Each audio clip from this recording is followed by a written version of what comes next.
Hello, everybody. We're here to celebrate a very big achievement, and it's Yuma, and it's hot. Pretty little hot out there. I'm supposed to speak for 45 minutes. It's about 120 degrees. You think Joe Biden could do that? I don't think so. I have a feeling he couldn't do it. So we're really sort of celebrating a lot of things. The incredible people right over there have done such an incredible job. First and foremost, and I will say this, you're setting records at the border. You've been unbelievable, and I know the wall is helping. You know, in 2 weeks, we will have hit 300 miles of wall. And this is a small version of it, because actually the real deal goes up 30 feet. This is much smaller than that. But this is a small version of it. This is what the finish will be. Those are anti-climb plates at top. So that makes it much more difficult when you get to the top, because you see these guys climbing up with drugs on their back. And when you see that, it's actually, they look at the wall and they say, let's pass. Let's take a pass on it. So it's been a really incredible success. So within 2 weeks, we'll be in 300, they're thinking 300 miles. So we're actually going faster than that. We'd like to think we can get to 300 by the end of this week. That's fantastic. Wow. Yes, sir. And we're doing about how many a week? About 10 miles a week. Over 10 miles a week, over 2 miles a day. That's fantastic. That's fantastic. So it's a great feeling to have closed up the border. Now people come in, if they come in through merit, if they come in legally, but they don't come in like they used to. And human trafficking is, I think we're down 96% or something. It's been incredible. Mark, why don't you say a few words, please? Yes, sir. So thank you. So first of all, look, what you see behind me has saved American lives. Every single bit of concrete and steel that goes into the ground, the operational capacity of the men and women you're seeing right here goes exponentially higher to stop dangerous things and people from coming into this country. Drugs alone. What this wall does is it helps us shape the behavior of the cartels. It puts us in an offensive position, just like the president said. Because of that, this year to date, we've seized over 1 million pounds of drugs. Think about that. This year to date, 1 million pounds of drugs, and this wall is helping shape the behavior so that we can get better at doing that. We talk about criminals. We apprehend thousands of criminals every single year. Think about that. A lot of these individuals are violent criminals. Because of this wall, we're able to apprehend and stop these criminals from coming to this country to repeat their offenses. We have fewer victims of United States citizens because of the wall, because of what this president has provided us. Let's talk about gangs. Every single year, we stop hundreds and hundreds of gangs from pouring into this country, like MS-13, whose motto is rape, kill, and control. That's their motto, rape, kill, and control. Just recently, wasn't that long ago, they used machetes to hack up their victims, and they actually leave them decapitated.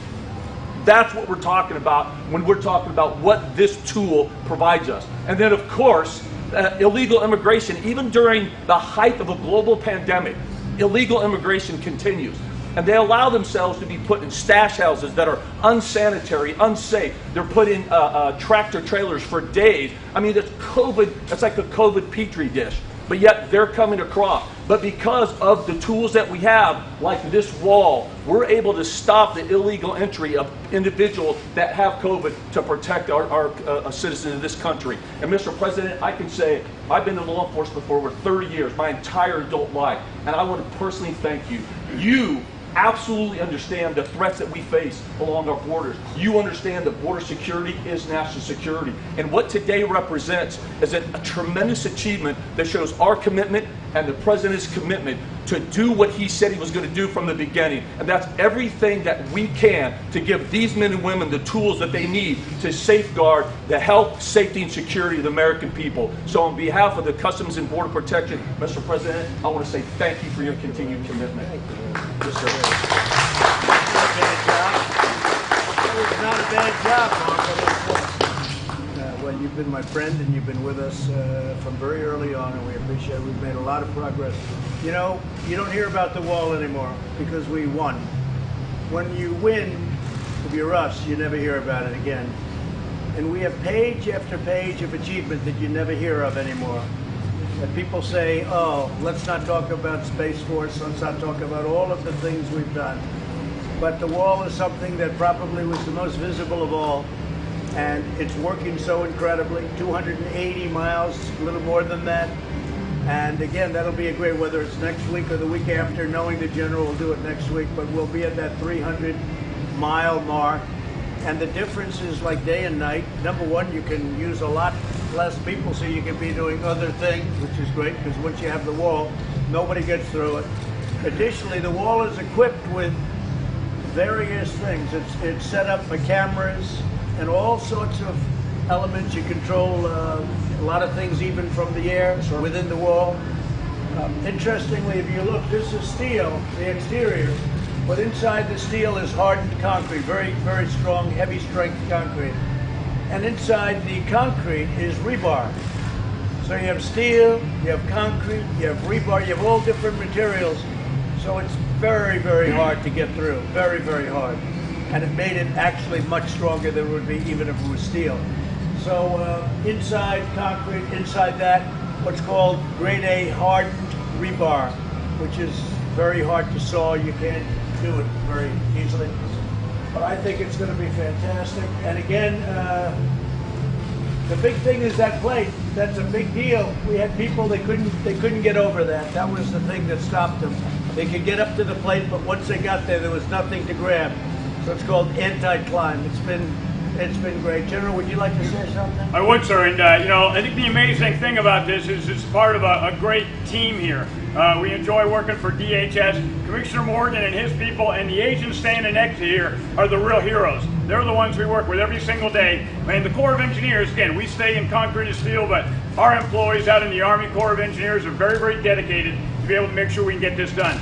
We talked about the 300-mile mark, but what you might not know is that this administration has basically funded us for 733 miles. 300 are going in, or already in right now, basically. There's another 300 that are being built right now in all other places across these 4 states.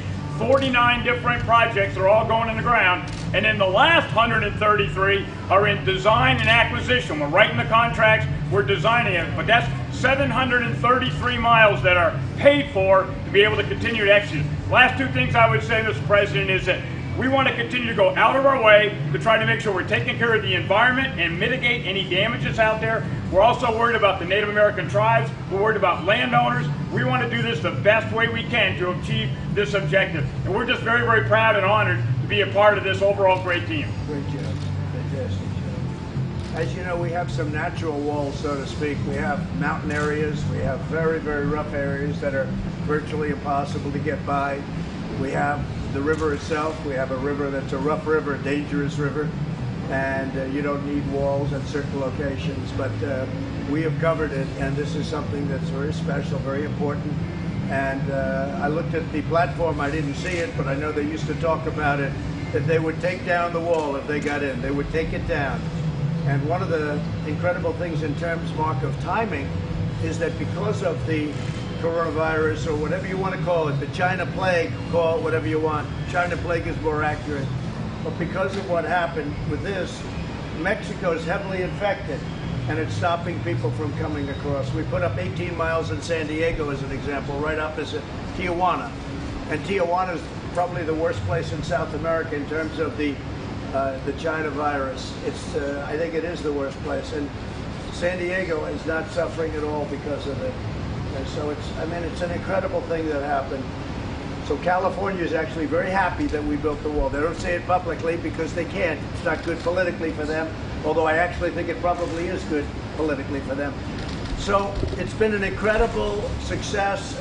Chad, you want to say a couple of words? Absolutely. Let me again thank you for your leadership, Mr. President, on providing the resources to build over 450 miles of the new border wall system by the end of this calendar year. Never did we ever dream of that at the beginning of this administration, so thank you for that. Let me also say a lot of the procedures that we are putting in place today are having a real impact on applying a consequence to those that are entering the country illegally, those that are coming into the country without any legal right to be here. We put enough procedures in place that we are returning 90% of those individuals within 120 minutes today, and it's a big accomplishment. And then let me just end by thanking you for your support for the men and women of law enforcement. DHS is the largest law enforcement agency in the country. We have over 60,000 law enforcement officers. And the dangerous push and policies that we see today, talking about defunding law enforcement and defunding police, are irresponsible. So I want to thank you for your support for the men and women of law enforcement, men and women that are standing to your left. Thank you for that as well. And we'll continue to do the mission of the department every day, despite the types of criticisms that we receive. Well, a lot of people, even the media, frankly, I mean, they see what's happening, they see the numbers, and there hasn't been very much criticism, amazingly. Would anybody have anything to say to the, we call them the fake news media, but we don't want to say that. Do you have anything to say, any statements to make or questions to ask of them?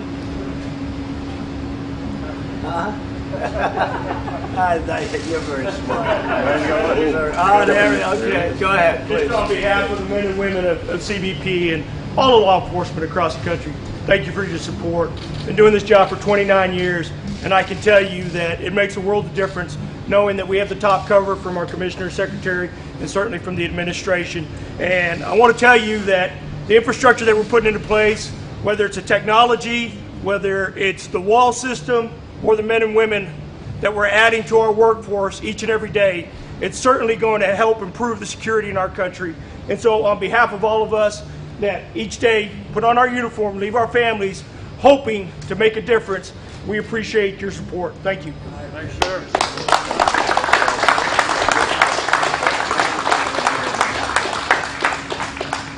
Do you have any questions? Secretary Wolf, back home, Miles Taylor says that the White House liaison for DHS has been asked to dig up dirt on him. Is that true? I don't know anything about that. What I can tell you is I'm very disappointed in Mr. Taylor. He was at the department for a number of years, but again, decided to left the department over a year and a half ago. Left the department very praising the administration's policies, procedures, has said nothing since that time. In 70 days, roughly 70 days from election, has decided now to start talking. I think most reasonable Americans understand what that is all about. So very disappointed. And if I could add, I never met him, to the best of my knowledge. I never heard of him. I don't know who he is. I then said, when did he leave? And it was like a year and a half ago. He said the best things about what we're doing, unbelievable statements, and he left a year and a half ago. All of a sudden, he's bad-mouthing. Now, the reason is the Democrats or somebody got to him and said, how would you like to speak? Or whatever. He's a lowlife. Anybody that does that is a lowlife to me. And it's a shame because these people work so hard. And I don't even know if you know Miles Taylor. Do you know who he is? Never met him, sir. I never met him. I never heard of him before. But all of a sudden, they have big headlines. Member of the Trump administration. He's not a Trump administration. And he's been gone for close to a year and a half. And I guess you met him or knew him a little bit. But he left, and we checked, said the greatest things. And all of a sudden, he says bad right before an election. These are bad people. These are sick people. And we call it out. The difference is we call it out. Somebody else would let him get away with it. We call him out. He's a lowlife. Okay, another question? Do you have an update on the post office situation? Yeah, the post office is running as well as it has in a long time. They took a lot of old administrative acts where they wanted to do from past administrations, and they've done them. Look, I have a much better idea in the post office.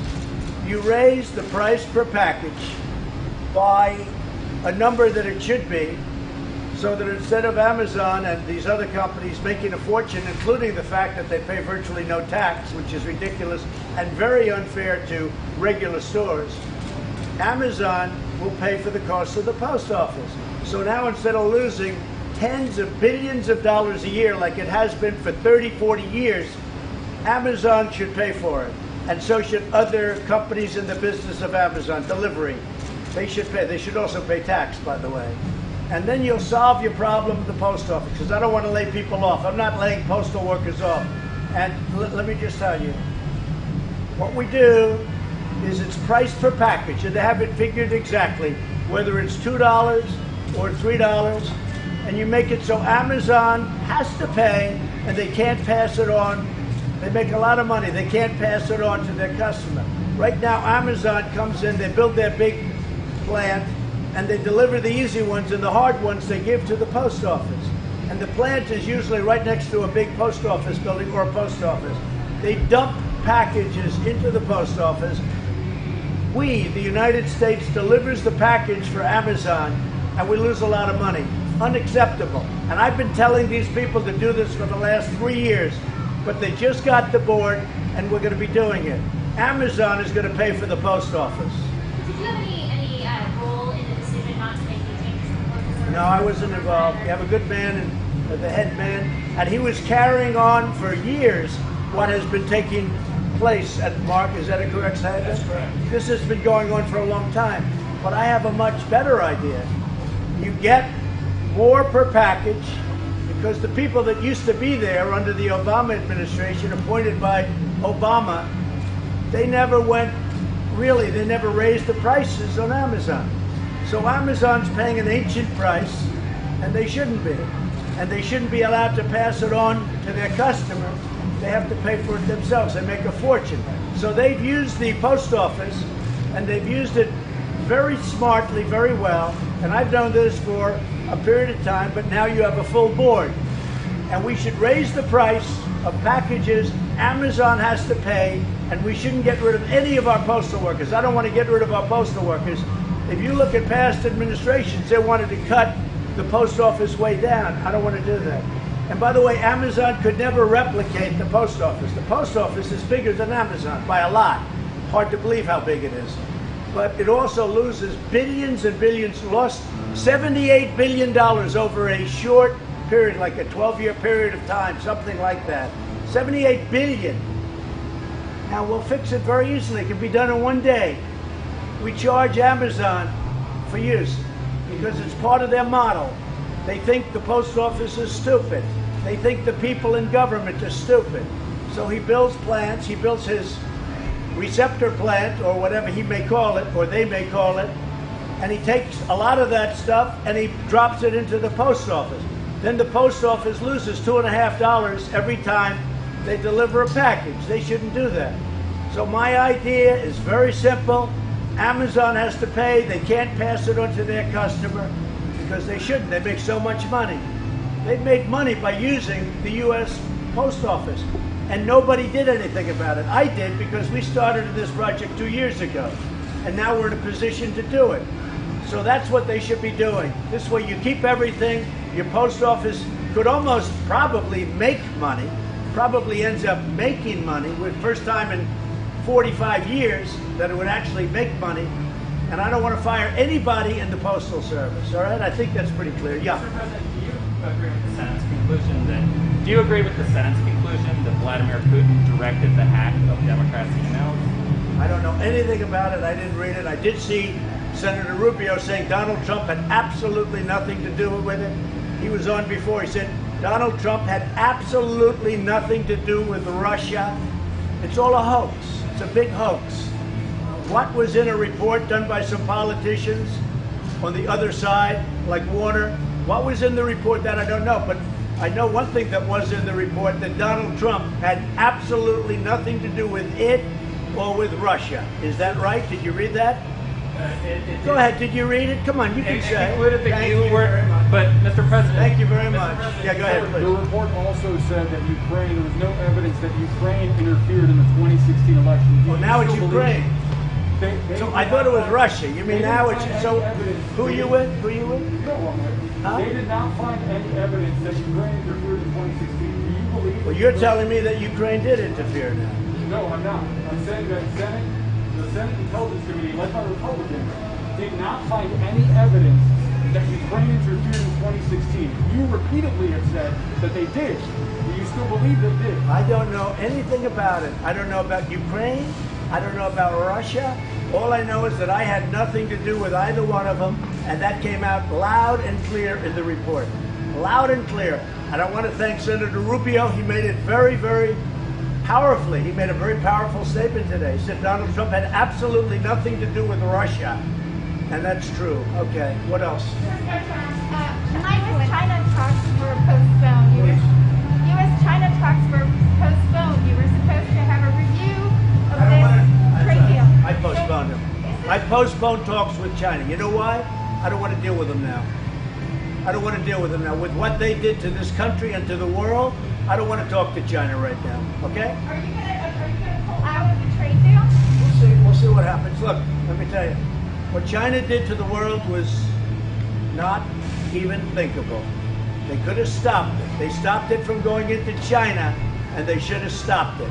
So that's correct. I cancel talks with China. Mr. President, And by the way, if Sleepy Joe Biden never got in, China would own the United States. They'd own it. They'd own every one of these people. They'd own this building. They'd own the United States. Because Biden would give them everything. For two reasons. Number one, he's not smart. And number two, he's weak. China would own our country.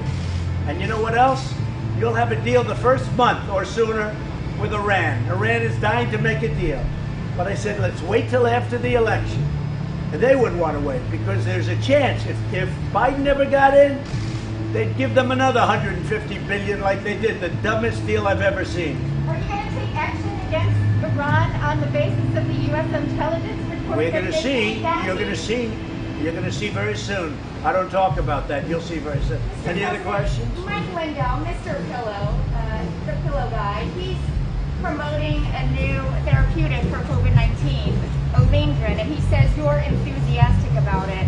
Is that true? I know nothing about it other than I know he's got something that he's working with some science people. He manufactures pillows. I don't know. All I know is this. We're very close to a vaccine. We have the best companies in the world doing it. We're very close to therapeutic. We're going to solve it therapeutically in addition, which frankly to me is better because it's quicker for now. The vaccine is great, but therapeutics, and we're very close to coming up with the answers. We've already, I think, have answers if you want to know the truth. Then we have to deliver it. We're going to do it through the military, through one of your friends who's a general. Is that correct? For logistics. But I don't know anything about it. I haven't heard that. What is he doing? He's promoting some kind of a... yeah, Olindrin. He's out here talking that about it. He I don't said know. you're enthusiastic. I don't know the name, but I know Mike is a good man. He's a good man. He makes a good pillow. On Russia, do you accept that your 2016 campaign staff were a security risk given their high level of contact with Russian You have to officials? say it louder. Do you accept that your 2016 campaign staff constituted a security risk because of their repeated contacts with Russian officials? I don't even know who you're talking about. I know that Ukraine sent a phony document saying it was a Manafort document, and it was a forged document, the Black Book. They call it a Black Book. And it turned out, I believe, to be forged. But I wouldn't know what you're talking about. I can only tell you this. They said Donald Trump knew nothing about anything, and that came out loud and clear. You could find a couple of sentences inside that say something, I don't know. But I can say this, that Black Book that had to do with somebody that worked for me for a very short period of time, I think he's a good man. You want to know the truth? But I don't know. But I will say that the book, I think they said, was forged. It was a phony book. Just like everything else was phony with that whole deal. Look, we caught the Obama administration spying on our campaign. They spied on our campaign. That's treason. That's treason. If this were the other way around and it was Democrats instead of Republicans, there'd be many people would be in jail already. It's a disgrace that it's taking this long. We caught them spying on our campaign. Let's see what happens. We just last week, I guess they announced last week, that a very high-level person from the FBI was forging documents in order to make me look bad. All right? It's all about making me look bad. So he was a high-level man. He was forging documents. Let's see what happens to him. But the bottom line is we caught President Obama and Sleepy Joe spying on our campaign. That's treason. That's illegal. These people should take them and do something with them, I'll tell you. It's a disgrace. It's really a disgrace. And they knew it. And not only spying, they were working on our campaign before I won and after I won. Hence the insurance policy from Strzok and his lover, Page. Two lovers. They got caught because they were lovers. And she said, and he said, she's going to win, but just in case she loses, we have an insurance policy. Well, we went through the insurance policy. The problem is we caught them, and we caught them cold. And let's see what happens. And Obama knew about it, and I'm sure Michelle knew about it, and Biden knew about it. All right? Are you going to pardon Manafort then? I think it was treated unbelievably because the Black Book, they say, was a phony book. So we'll see what happens with him. We'll see. I'm very happy to have given a full and complete pardon to Susan B. Anthony. That was a great thing. I was very popular too. That was a very good one. And I actually asked the other day, I said they were talking about Susan B. Anthony, and you know, she did that for other people, and she didn't want herself included. She wasn't included in the pardon from many years ago. And I said, well, so she has a record? And they said, yeah, she has a record. I said, why can't we pardon her? They said, that's the coolest idea I've ever heard. And it's been very, very popular. Susan B. Anthony, and I've just signed the pardon, I've just signed the papers, and she is fully pardoned. First time in a long time, she's fully pardoned. How do you feel about Oracle? Do you think Oracle would be a good buyer for TikTok? Well, I think Oracle's a great company, and I think its owner is a tremendous guy, tremendous person. I think that Oracle would be certainly somebody that could handle it, yeah. We gave them until September 15th. After that, they got to close shop, okay? It's TikTok. Would you prefer Oracle to Microsoft? Well, I guess Microsoft wants it, and so does Oracle, and probably so do other people. But they have to also make sure the United States is well compensated, because we're the ones making it possible. Very simple. We're the ones making it possible. So our Treasury has to be very well compensated. How does that work? It's very simple how it works. It's called, you have to put money into the Treasury. Any other questions? How are you going to make your convention a bit more lively than the Democratic one? Well, their ratings were very bad. They just announced their ratings, and I thought it was not the best television I've ever watched. It was brutal, actually. No, their ratings were very bad. I think we're going to do great. Thursday night, I'm doing it live. Unlike Michelle Obama, I'm doing it live. And it'll be Thursday night. It'll be at the White House on the South Lawn. And hopefully you'll enjoy it. Mr. President, since we're here at the border... Live, by the way, is always much more exciting than tape, especially when she made the tape long before the event. She didn't even have the accurate facts, and then they say, what a wonderful job. What was wonderful about it? It was a divisive speech, devoid of facts, and it wasn't current. It was old. It was done probably 2-3 weeks ago. So, you know, but the media will always say good. President Trump, since we're here talking about the wall and the election is fast approaching, do you have anything to say about your 2016 campaign promise that Mexico would pay for it? Yeah, they are paying for it. How? They're going to pay at the border, at the gate, cars going through. We're going to do a toll, or we may do a toll for money being sent back and forth. They will pay for it. Yeah, they are paying for it. But just 100%. To be clear, right now, they are not paying. It doesn't matter whether they pay now or over the next 12 months. No, Mexico will be paying. We have a very good relationship with Mexico. And we built the wall under budget, ahead of schedule. Once we started, these guys, Army Corps of Engineers, did a great job. And Mexico is paying for the wall, yeah. Either through the toll, and it's a very small charge because we do such big business. You know, it's the largest entry to a country in terms of business anywhere in the world by far. A lot of people don't know that. Our border between Mexico and other countries. But our southern border, it's the largest point of entry anywhere in the world. So they are paying for it, yeah. Just one of the officials here, one of the experts, talk a little bit about what that fee is, how much it is, and how much you plan to... Well, I think what we're doing now is we're figuring how much we have to charge, what the charge would be. It won't be very substantial because we have millions and millions of cars and trucks going through the border. And we also may do it as a tax or a combination. We may do it as a tax, money being sent back into Mexico. And you know what, well, now it's closed, but it's not going to always be closed. And it's open at entry, at the points of entry it's open, but we're very, very careful. But it will be fully open in a short period of while. When the pandemic, when the China virus goes, it will be open. But I will tell you this, we built a great wall. The Army Corps of Engineers did a spectacular job. Maybe even superseded by Border Patrol and all of the people, right? Yes, sir. Because the job you've done without the wall is incredible. You know, the Democrats used to say, you don't need a wall, we need drones. What are you going to do with a drone? Watch people go by? Two things never got old. You know, technology's an amazing thing. Two things never got old. You know what it was? One is a wall and one is a wheel. And you can come back in 1,000 years from now And you can have walls and you can have wheels. Other things, they're all obsolete. But we can run drones right from the wall. We have technology that we flip onto the wall. We can run our drones. We can run all sorts of cameras. It's all wired up. We have everything you can possibly have. It's an amazing and very complex setup. Yeah. Mr. President, Speaker Pelosi said today that she wanted to meet halfway on a stimulus bill. When are you? I don't know what she says. She doesn't know what she says. She reminds me of Joe Biden. She doesn't know what she says. Okay. Thank you very much. Now I've got to make a speech. I'm sure you'll enjoy a speech in 120-degree weather. But I got to do it, and I will do it. Mr. President. And they'll protect me while I'm making that speech. I know that, right? Thank you very much. Thank you.